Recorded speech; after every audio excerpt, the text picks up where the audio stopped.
ہمارے گردے جو ہے وہ مختلف کام سر انجام دیتے ہیں. اس میں ہمارے ساتھ ایریتھروپائٹین کی فارمیشن، وٹامن ڈی کی میچوریشن، واٹر بیلنس، ایسڈ بیس بیلنس، نائٹروجنس میٹابولک ویسٹ نکالنا، یہ سارے فنکشن ہماری کڈنی پرفارم کرتے ہیں. اگر یہ سارے کام رک جائے تو کیا ہوگا؟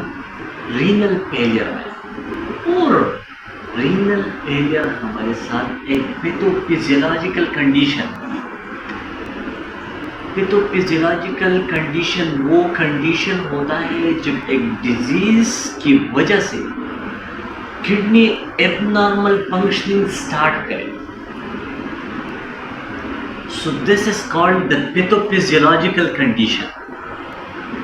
گردہ اس کے قابل نہیں رہتا ہے تاکہ وہ اپنے جو پرفارمنس ہے، جو فنکشننگ ہے، جو فزیولوجی ہے، وہ سر انجام دے. تو کیا ہو ہمارے ساتھ میٹابولزم ویسٹ ہے وہ اکمولیٹ ہوگی، اور میٹابولزم ویسٹ جو ہے وہ ہمارے ساتھ ٹاکسن ہے، ٹاکسن سبسٹانس ہے ہمارے باڈی کے لیے.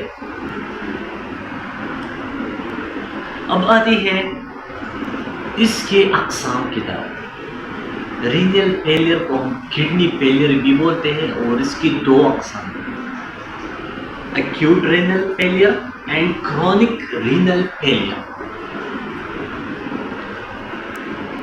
دیکھیے مختلف بکس میں جو ہے ہم پڑھتے ہیں کہ 3 مہینوں کی ڈیوریشن، ایک ڈیزیز کی 3 مہینوں کی ڈیوریشن یا 6 مہینوں کی ڈیوریشن کو ہم ایکیوٹ بولتے ہیں.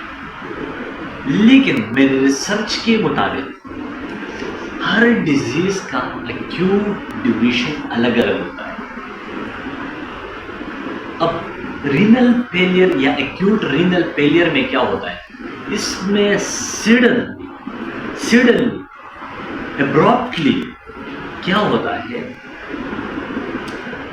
کڈنی اپنے فنکشننگ کو جو ہے سٹاپ کر دیتی ہے. اور اس کے ڈیوریشن کتنا ہوتا ہے؟ یا تو 1 گھنٹہ ہوتا ہے یا 1 دن ہوتا ہے. اس میں کیا ہوتا ہے، جب وہ اپنی فنکشننگ کو سٹاپ کر دیتے ہیں تو ہمارے ساتھ کڈنی میں باڈی میں واٹر ریٹینشن ہو جاتے ہیں، ہمارے ساتھ نائٹروجینس ویسٹ کے اکمولیشن ہو جاتے ہیں. نائٹروجینس ویسٹ کیا ہے؟ جیسے ہمارے ساتھ ہمارے باڈی کے لیے انرجی چاہیے ہوتے ہیں. اس انرجی کے لیے مختلف میٹابولزم ہوتے ہیں. جیسے ہمارے ساتھ پروٹین میٹابولزم ہوتے ہیں، کاربوہائیڈریٹس کے میٹابولزم ہوتے ہیں، فیٹس کے میٹابولزم ہوتے ہیں. تو پروٹین کے میٹابولزم کے نتیجے میں ہمارے ساتھ ایک تو ATP مل رہے ہیں، دوسرا ہمارے ساتھ ویسٹ پروڈکٹ بھی مل رہے ہیں. تو اس ویسٹ پروڈکٹ میں ہمارے ساتھ یوریا اور کریٹنن جو کہ ہماری باڈی کے لیے ٹاکسک ہے، مضر ہے. اگر ہماری باڈی میں رہے گی تو یہ امونیا میں چینج ہوگی، اور امونیا کی وجہ سے ہمارے برین ڈسٹرب ہو جائیں گے. تو اس میں کیا ہوگی، یہ ہماری باڈی میں ریٹینٹ ہوگی، اور اس ریٹینٹ کی وجہ سے ہماری باڈی جو ہے وہ فردر کمپلیکیشن جو ہے ڈیولپ کرے گی.